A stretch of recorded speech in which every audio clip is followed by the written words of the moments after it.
Okay, thank you so much.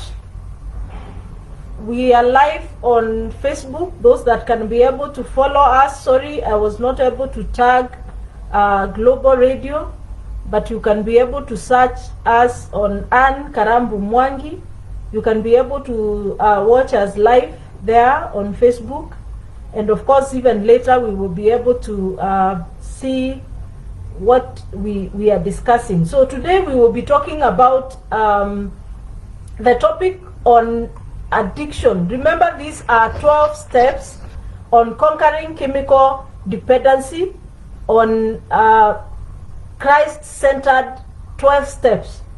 We want to use steps that are Christ-based, because we know that for any man to be able to, for any man to function well, you have to go back to God.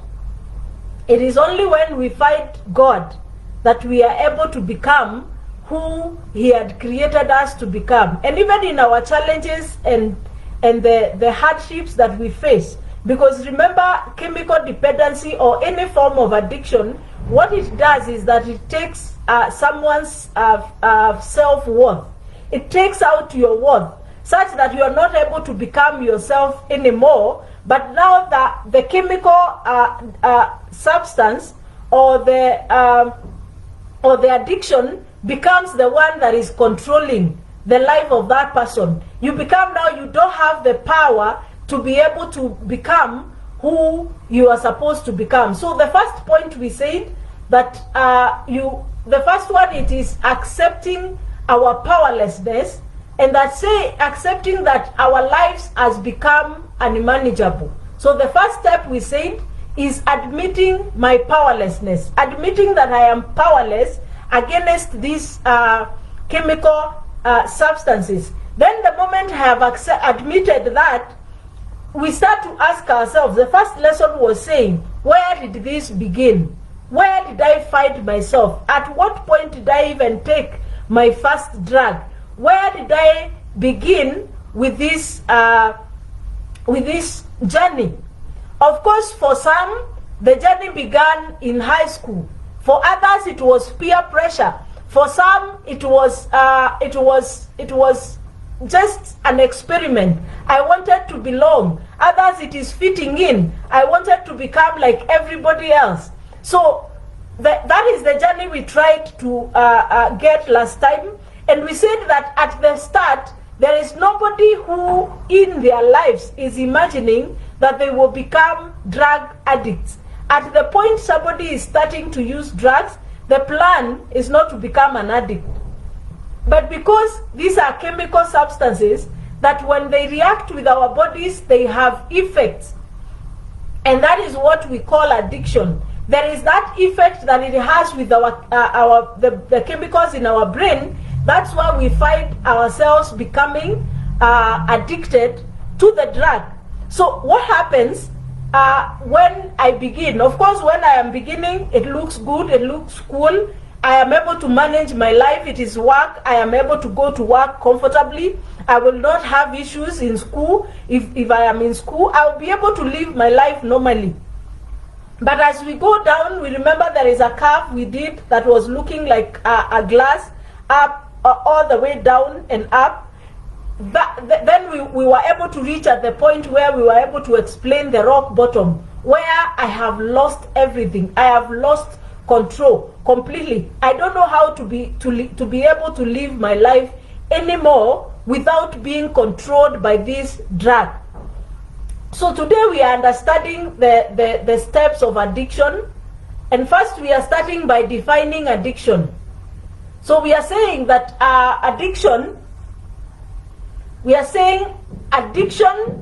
is progressive. It does not just happen. It is not something that will happen in a day. And remember, anytime we are touching the issues of addiction, we are also touching other things that have the same effect. We are talking about sexual addiction. We are talking about addiction to even lottery. We are talking about addiction to gambling. All those things that have a way of controlling a human.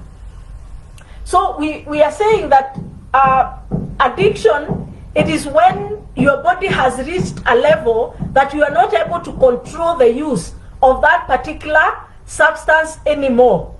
So it is estimated that, of course, it is estimated that 10 persons become chemically dependent, and that these people cannot stop drinking or using by themselves. Addiction is very common in the society and happens to any person regardless of their reputation, social standing, or religious belief. Now, addiction does not know who you are. Addiction does not know your education. Addiction does not know your religious belief. Addiction does not, it can be able to capture anyone. As long as I have started these chemicals and I am using them and they are destroying my body, I can get hooked to it at any point. So it does not happen to only some kind of people. It does not only happen to the poor or only to those that have not gone to school. It can be able to get anyone, regardless of our social status.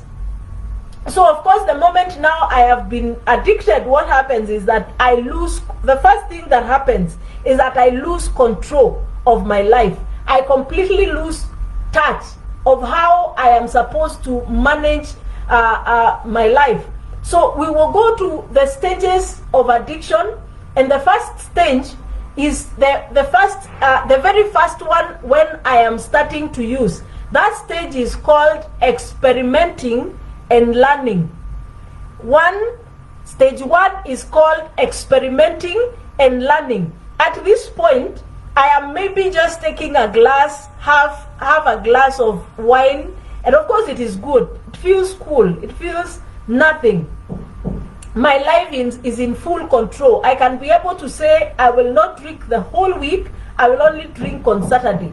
At this time, I have control over the and remember, I'm just using drink because it's the one that is coming, but we are also talking about all these other things that cause addiction.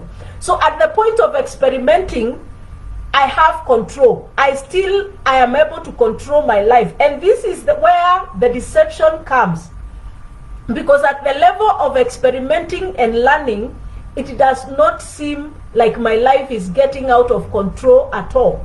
I can be able to go to work. I can be able to do everything else I want to do without having any challenge. I will be able to go and go about my businesses as normal at the point of experimenting and learning. At this stage, the user receives encouragement from the peers or other people to continue using the drug. At this stage, the user experiences euphoric effects of the drug. First-time users have begun the substance and learned that the effects are desirable and learned to achieve the effects of the desired results. Remember, the euphoria that comes with the use is what makes someone to go back to the same drink again and again. So because of what I felt yesterday when I took the substance, this is what is going to push me to want to do it more and more. I believe we are following. Remember, we are on stage one of addiction, and it is called experimenting and learning. At this stage, my life is normal. Nothing has changed. So we get to the next stage, which is called seeking. At this stage, having learned the drug will produce good feelings, having learned that I can be able to drink, and if I was stressed, I can go without stress. If I use this particular drug, I can be able to feel good. But for those that are not very outgoing, when I realize when I take this drug, I can be able to talk with more confidence than I was doing when I am not under the influence of the drug. So you use socially. You establish using limits for using. At the point of seeking, you have power to even limit how much you can go. You may use to excess occasionally and may experience hangovers, blackouts, or other physical manifestations of overdoing. So at this point, once in a while, you will be able to experience hangovers. Of course, what we have, most of us, it is the hangovers that we get over the weekend, and you're not able to wake up in the morning, and of course the headaches that come because I overused. Now at the point of seeking, it is not just that small glass, it is not only maybe one bottle, it is not only one, either two alone, but at this point already, I am using at a level, at a higher level than I was using before. You may also experience disruption in regular work or school activities because of using. At the point of seeking, once in a while you will experience challenges. Of course, at work, with family, relationships start having issues. Generally, one feels no emotional pain when choosing to drink or use. So there is no guilt involved at the point of seeking. And even at the point of experimenting, there is no guilt. Because remember, my life has not become uncontrollable yet.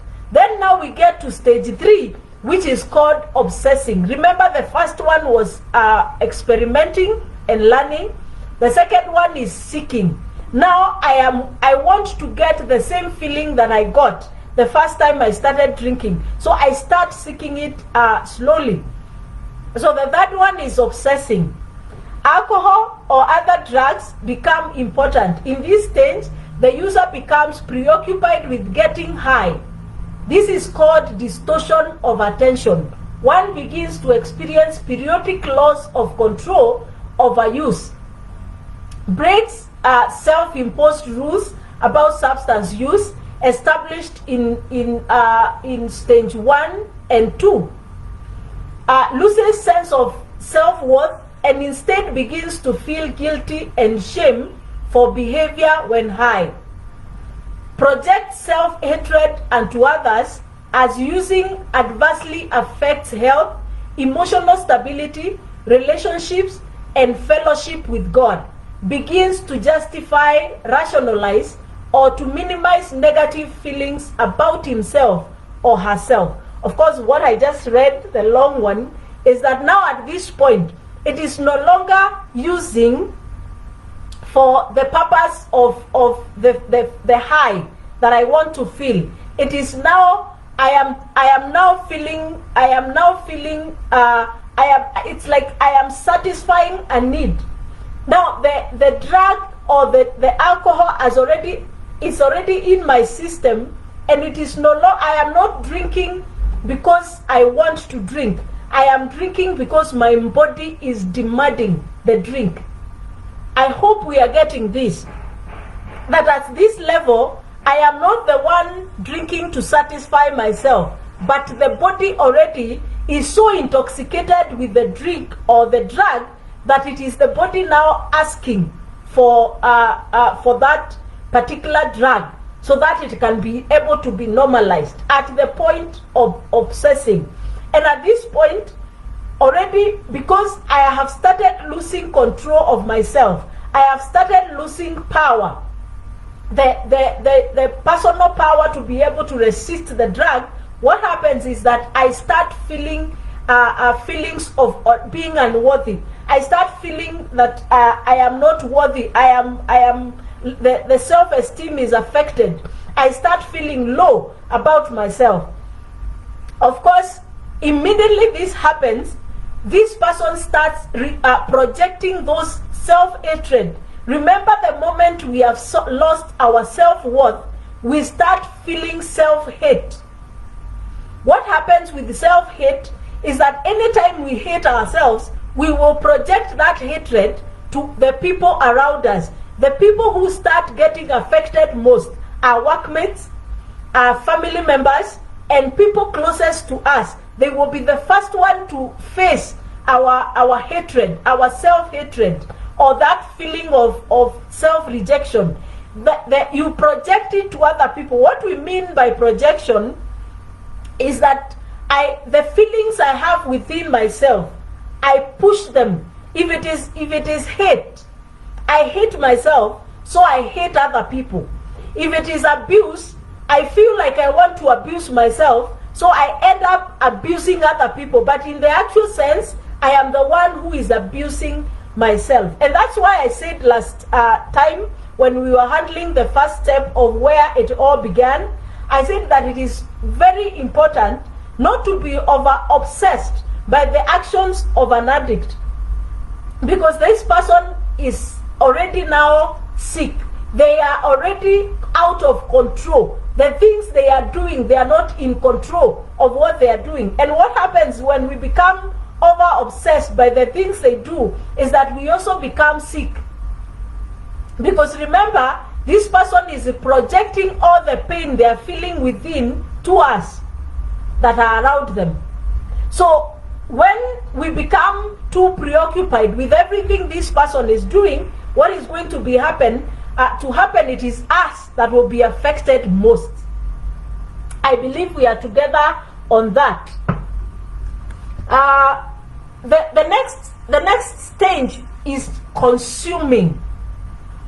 We said the first one is experimenting and learning. The second one is seeking. At the level of experimenting and seeking, I am in control. My life has not become unmanageable yet. At this point, I am comfortable. I am able to do things the way I want. I will go to work and my life is normal. My relationships, my marriage is working. Everything is in order at the point of experimenting and seeking. But the moment I hit obsession, my life starts becoming unmanageable slowly. And before you know it, you have lost control completely of your life. Now, stage 4 is called consuming. The substance has the user, and now he has he or she must use just to feel normal. I hope that one we understand. That the substance is already in the system. So the substance which is in my system is the one that is asking for more. So for me to be able, for my chemical balance to be normal in the body, I have to have the drink. I have to have the drug in my system to be able to feel normal. So this is the stage we call consuming.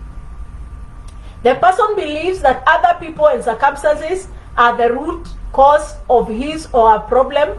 The person may entertain thoughts of escape, possibilities such as suicide. They might also experience deteriorating physical as well as mental, spiritual and emotional health.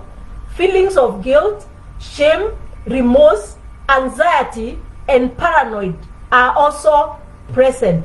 Paranoia is extreme irrational distrust of others. It's like you're all the time you're fearing that someone is watching on you. It's somebody trying to do something bad on you. At this point, the person experiences withdrawal symptoms and shock that the body experiences for lack of the drug of choice. Now, at this point of consuming, the person is now a full addict. You have no control over the use of the drug. Remember, there is nobody who starts a substance at the level of consuming. Everybody starts from experimenting and learning. So it is a gradual process. It is something that goes building up as we continue. Now, what happens is that at this time, already now I am feeling guilty. Remember, maybe I have lost my job. I'm already having health issues. I'm having anxiety. There is a lot of shame because of the things that I'm already doing, because now my life is completely out of control. Now, what happens is that the more I am at this point, the more I avoid people. And mostly you will hear the people who are at this stage blaming others. You will hear them say things like, if it was not for my mother, I would not be this destroyed. If it was not for the fact that I was not taken to school, I would not be what I am today. If it is because we always look at this time, the person is now looking for someone to blame. But in the actual sense, it is because of the self-hate that is inside them, that they're just looking for consolation to be able to feel good about themselves. Because there is already a lot of self-hate and self-rejection that is already in them, and that is what is making them feel that rejection. Allow me to take the next lesson, then maybe we will edit at that. Hope we are still together, Evangelist Grace. Hello, are we together?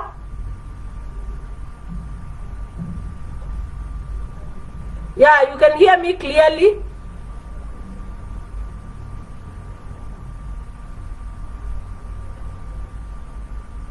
Okay, thank you. Thank you. Now, I don't know whether we can easily do a quick recap on the stages of addiction. The first one we said is experimenting and learning. The second one we have said it is seeking.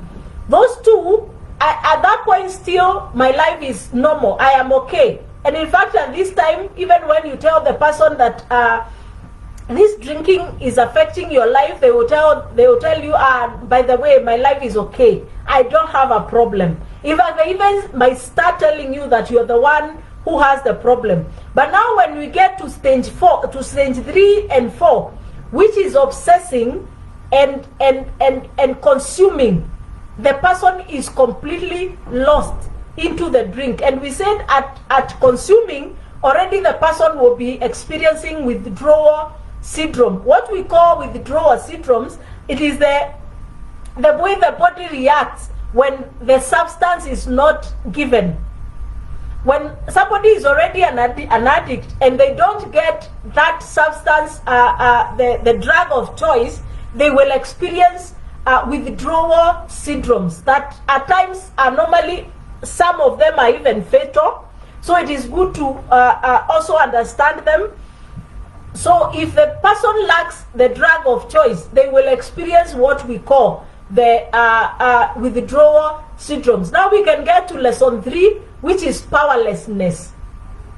And at this point, we will read the book of Matthew chapter 5 verse 3. Remember, these are Christ-centered 12 steps. We are being guided by Christ into receiving our recovery and being able to take back our lives to normal. Now, it says that blessed, we said Matthew chapter 5 verse 3, it says, blessed are the poor in spirit, for theirs is the kingdom of heaven. When we talk about poverty, we don't talk about the poverty of lack of money. We talk about that person who feels they need help, the helplessness. Because humans we were created in a way to depend on God. There is no human being who was created to depend on themselves. So when we are talking about being poor in spirit, it is that dependency upon God, that you depend, you declare that if God does not come to my help, I cannot be able to help myself.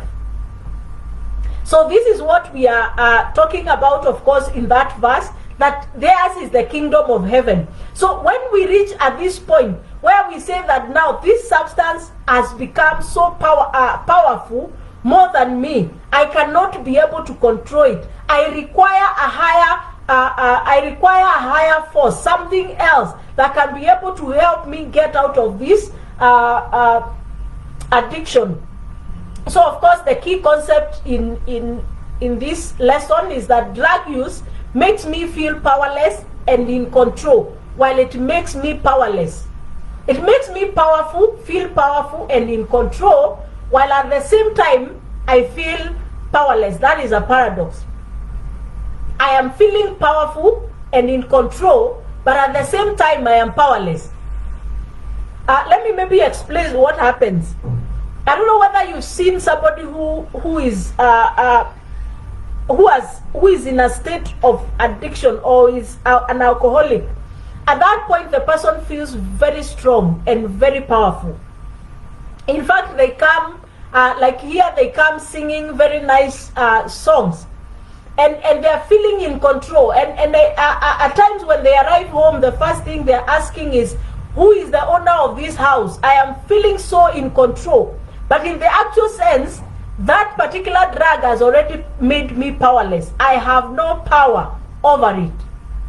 But yet, I feel powerful because of the high. The sense of control that we gain from using is false. The first great obstacle to recovery is denial. The worst part, and I think this is what we were discussing last time a lot, is that when the person is at this point of consuming and obsession, already the person is in a lot of denial. Even when you tell them that they are losing control of their lives, the first thing they will tell you is that, no, I am in charge. In fact, have you not seen I have worked? I want to work, everything is okay, I am good.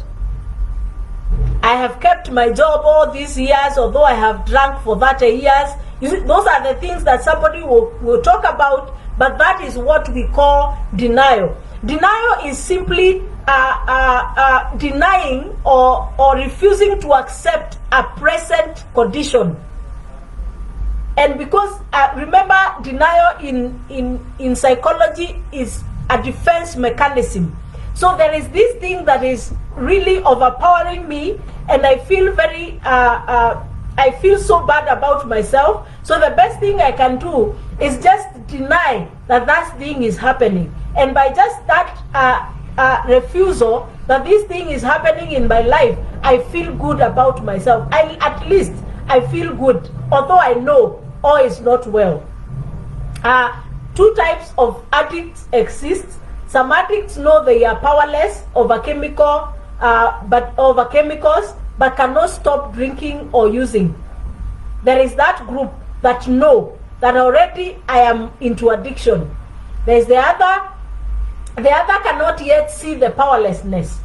The nature of the drug themselves is one reason these addicts cannot see the truth. So there are two types. There are those that will accept the way things are, I am completely not okay.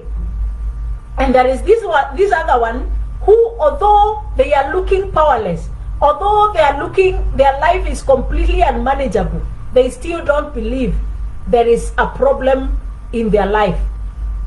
So mood altering chemicals act on the central nervous system to produce feelings of euphoria, a lack of inhibition, and a sense of well-being. Some of these drugs are labeled painkillers.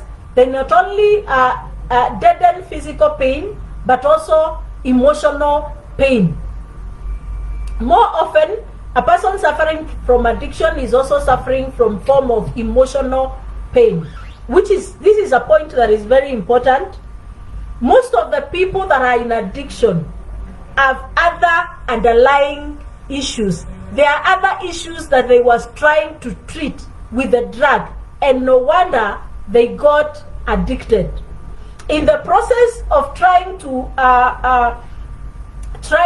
handle the pain or to deal with the challenges of the things that were happening in their lives, they found themselves in the drug use as they were managing the emotional pain that they were in. So most, and I didn't say all of them have emotional pains. There are some that don't have those emotional pains. Some of them, it was just a pastime. Others, it was just something they did because everybody else was doing it. So, of course, when denial combines with the numbing effect of drugs, it makes it very difficult to see reality. So when I am already in denial, and the drug is also helping me to numb, to not feel the pain of the emotional pain that maybe it's a loss of job, it might be loss of a loved one that you are nursing with the drug. So when you combine it with the denial, what happens is that the likelihood of even seeking help becomes very difficult. When our life starts to fall apart, we usually think that if we can get other people and circumstances to straighten out, life again will be comfortable and we can continue drinking happily ever after. Unfortunately, that is not the truth. I don't know whether you have interacted with addicts who all the time keep, and especially even spouses or children, all the time they are blaming you for their use. And they're like, if it were not for you, I would not be who I am today. And of course, they make you feel almost a victim. But in the actual sense, it's only that they are trying to be in control, of which it is very hard to get in control again, because already that person is in addiction. Now, when this person is in addiction, because I don't want to imagine that everybody will follow line. At this point, if you realize your loved one is at this point, the best thing we can be able to do is show them love and be able to hold their hand. Not tell them of how the addiction has messed their lives, because that one they know. The best thing we can be able to keep telling them is that there is hope, and love on them. And love is not enabling. What I mean is not facilitating their drinking, but allowing them to know that yes, they can be able to overcome. They have the power within to be able to overcome. And when the moment they connect with God, He has the power to be able to help them overcome this addiction, regardless of how far it has gone. And that is the verse that we read in Matthew, that is talking about being poor in spirit. It is that point where we feel that we are not able, we have become powerless, we are not in a position to control our lives. That is the best place to turn to God, because He comes, takes our brokenness, and starts mending us from there. So there are some questions here that can be able to guide and help one to know whether they are already in addiction. So the first one is, what kind of drug, including alcohol, have you ever used in your life? So of course, once you know the kind of drug, when did you first begin using the drug? So what are the other drugs? When did you hit the rock bottom? Unfortunately, most addicts don't understand what is rock bottom. Rock bottom is when you are completely out of control. You go drink until you pass out. That is the only time you rise up and come back, or somebody helps you out of that place. Then what reasons can you identify that led to your drinking, or led you to begin drinking? What made you to continue using? That is where now we try to identify how we got hooked into the drinking. Now, allow me to give a percentage of people who drink. Half of the population don't drink at all. Half of the population in the world don't drink at all. 30% of all people are moderate drinkers. I said 50% don't drink. 30% are moderate drinkers. This group drinks an equivalent of 2 cans per day. The moderate drinkers, of course, will not drink to passing out. That leaves 20% of all the people, the alcoholics and the problem drinkers, who drink 80% of all the alcohol consumed. I don't know whether we got that percentage. I said 50% of the population don't drink. 30% are moderate drinkers. No, not that. Yes, 30%. Now, only 20% are the ones that are alcoholics and problem drinkers. And they are the ones who consume 80% of the alcohol produced in the world. Allow me to end with this Chinese proverb that says, the man takes a drink, the drink takes the drink, the drink takes the man. I'll repeat. It's an old Chinese proverb. The man takes a drink, the drink takes the drink, the drink takes the man. That simply explains addiction. At the point of starting, it is the man taking the drink. By the time we are in obsession and consuming, it is the drink that is taking the drink. What I mean, the drink that is in my body is asking for the drink that is that for more drink and more. So by the time I am at the drink, the third one is the drink takes the man. That is what we call my life has become unmanageable. I am now being managed by the drug. I am no longer in control of my life. So we take the proverb again, and I hope all of us will be able to pick this. The man takes a drink, the drink takes a drink, the drink takes the man.